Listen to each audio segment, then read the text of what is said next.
Welcome back, y'all. I think last time y'all saw me, I was posting on the quality of this light and this glare. It's ridiculous. I was talking about burnout, I believe. Yeah, last time I think I was talking about the different ways to help combat burnout. I am not even gonna kid you. I had more videos. I think about 6 more videos planned. Well, recorded. I recorded like 6 other videos about burnout. And then I tried to do, because see, the thing is, I actually want to go deeper than that. Burnout is it's very evident that a lot of people are experiencing burnout, especially a lot of entrepreneurs, creative people, as I mentioned in the end of every video. Thank you to all the people that took the step to do what you want to do what you feel called to do. And I didn't go too far into spirituality in it.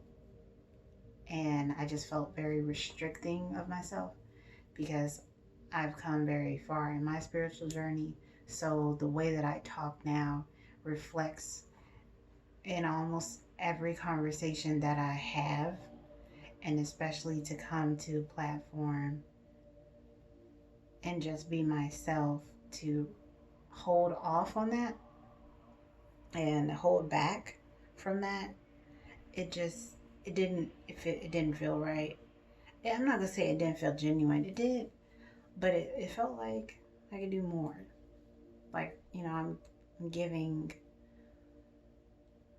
a high percentage, but just stop trying to create videos in a certain particular order. Like, I had to stop myself from giving the next piece of advice to hold off to the next video. I'm not doing that anymore. That's not.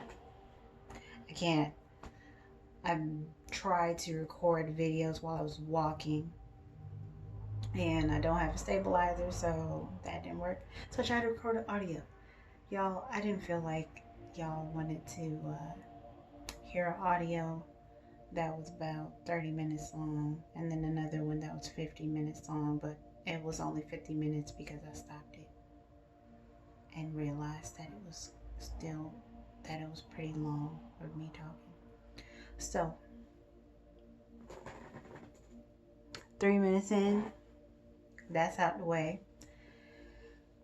It has been a roller coaster trying to understand this understanding of mental health, right? And I've seen so many like-minded people, so many people who have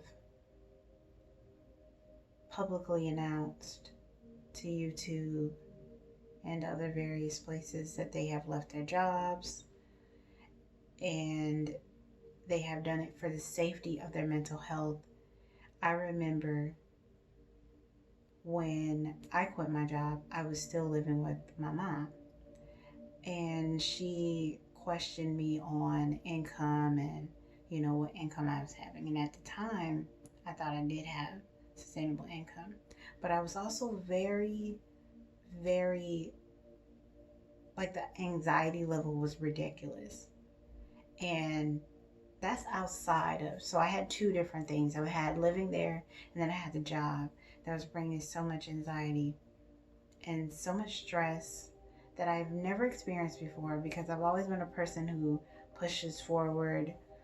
I was about to say Leo. Good grief.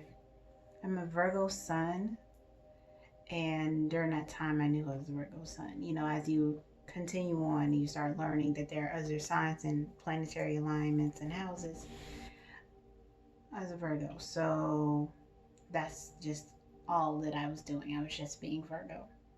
And analyzing and being practical and organized at the same time of trying to organize my life where I'm not able to have any peace was not there for me. So I realized that the EMF rays that I was very close to was giving off things, the rays that were not beneficial for me, especially for me to be that close to it. So my foot was here and the box was here. I had to rest my foot on the box or like near the box because it was required for us to be directly connected to it. And the only way it could be directly connected and still meet the, because if you work from home, you understand that there is a cord connection of hookup that you want for all the cords to at least get out the way and be not cluttered. Because you might not do it the way I did and wrap them together and then wrap them down, but you still will do a process to keep the cords out the way. And that's how it had to be. It had to be near my foot because it wouldn't reach any further and it wouldn't reach any back because it wasn't, I don't know if it was a cord or something, but I think the cord was too short or something like that. But realizing that was jacked up. So I mentioned cartoons, kiddie shows. The importance of that is that, because I spoke about it a little bit, but the importance of the kiddie shows is that you have to silence all the other stuff. You need to combat all the other things that are going on around you. If you're working at home, if you're working outside, like you need to combat everything that you have just experienced with not necessarily silence, but soothing, calming, relaxing things. And the kiddie shows back then were very much so relaxing.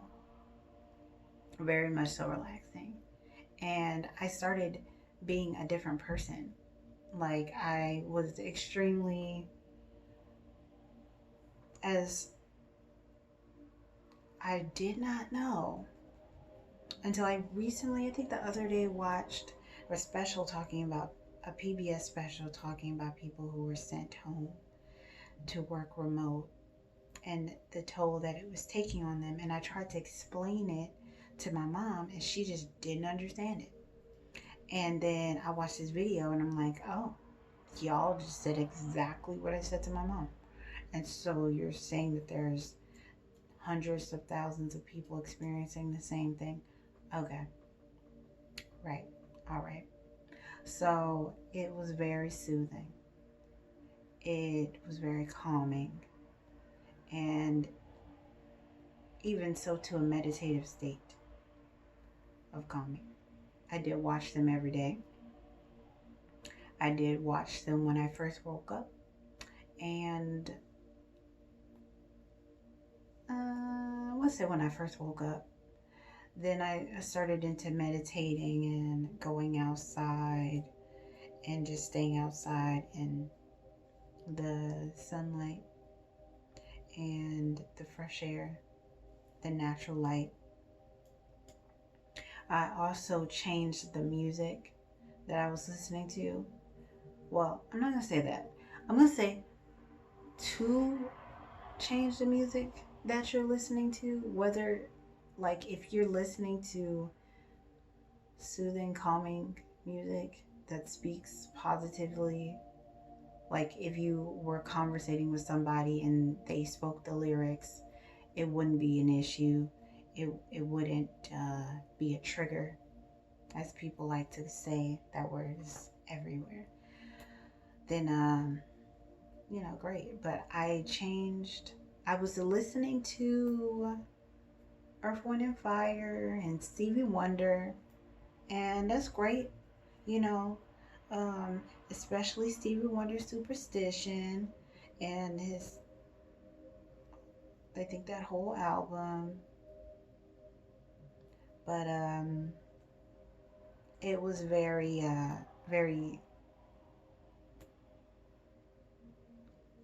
I want to say third eye opening and down the rabbit hole, kind of just understanding the matrix and breaking the matrix down.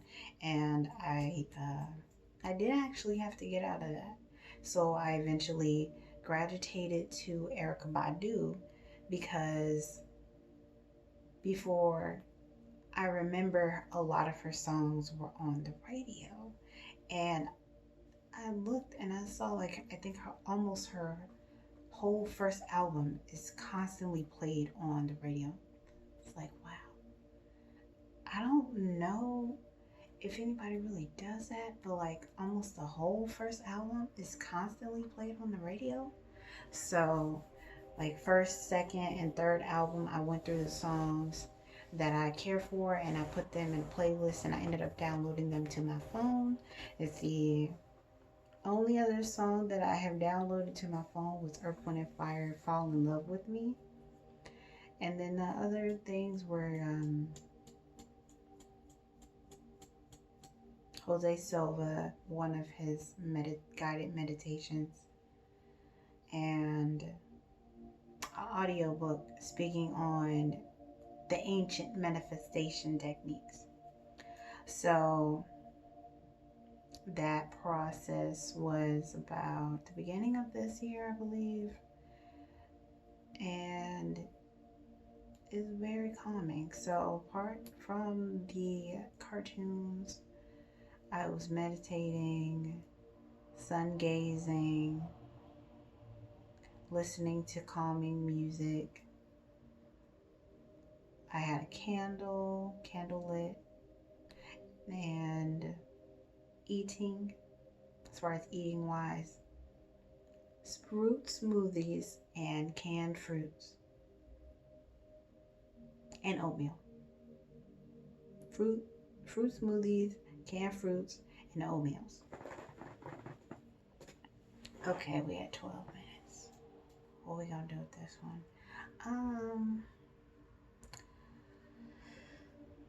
Okay, I'll wrap this one up. So it was a very calming process, but I was still in the analysis paralysis and still searching. So searching in frequencies, rife frequencies. Sorry, a little pop-up about the charging keeps coming up. Subliminals, rife frequencies, guided meditation, guided hypnosis. What else? Just so many different things that I was searching for and trying to perfect that just led into procrastination. And yeah, we're going to end it on that note. All right. So next, I'm going to talk about the process after realizing, different steps to take, the process of actually implementing. So thank you for joining me. Stay tuned to the next one.